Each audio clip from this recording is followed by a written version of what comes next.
سلام دوستای عزیزم، به کانال خودتون خیلی خوش اومدید.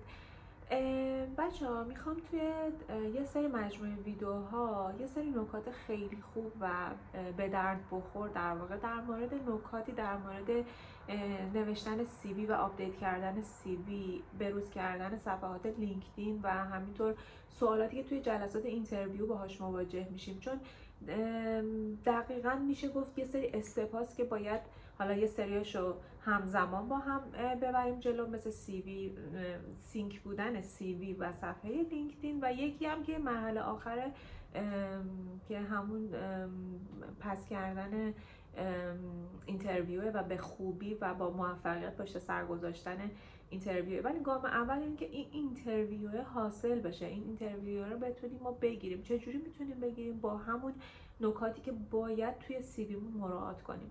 یه سری مجموعه نکات ریز و ساده وجود داره که میتونم بگم علیرغم اینکه ساده هستن، ولی اکثر اطرافیان خودم رو حداقل دارم میبینم بهشون عمل نمی‌کنن یا ازش به سادگی رد میشن، و مجموعه همه اینا باعث میشه که توی همون 10-15 ثانیه اول یه رکروتر حتی دیگه ادامه نخواد بده خوندن CV رو، و توی همون نگاه اول اون فرست ایمپرشنی که میگم باید داشته باشه نداره CV.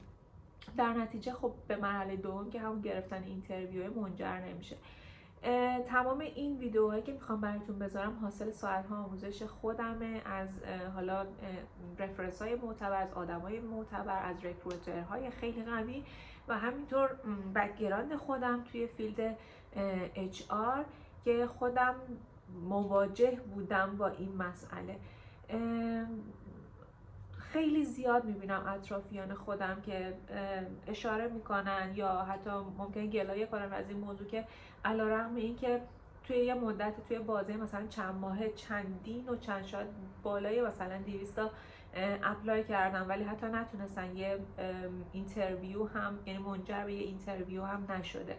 و خب ابراز خستگی و اینکه دیگه باید چی کار کنیم، هر کاری که باید میکردیم و کردیم، یا هر شغلی که تونستیم تو هر لولی که بوده، حالا اگه خودشون تو مثلا تو کشور خودمون تو ایران مثلا سینیور بودن، الان واسه پایین طرف جونیور مثلا داره، یا واسه اینتری لول یا واسه اینترنشیپ هم حتی وقتی که اپلای میکنه نمیتونه یه پوزیشن برای خودش بگیره.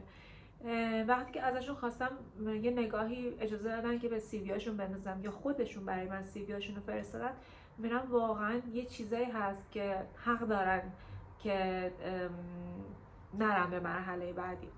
و وقتی که بهشون یه سری نکات رو گفتم، با رعایت کردن اون نکات تونستن که به خوبی این مرحله رو رد بشن و در واقع برن بالا، مرحله اینترویو برسن. اینا رو حتما باهاتون به اشتراک میذارم، حتما با ما همراه بشین، و اگه دوست دارین این ویدیو رو لایک کنین، سابسکرایب کنین و با ما همراه باشید. میبینمتون.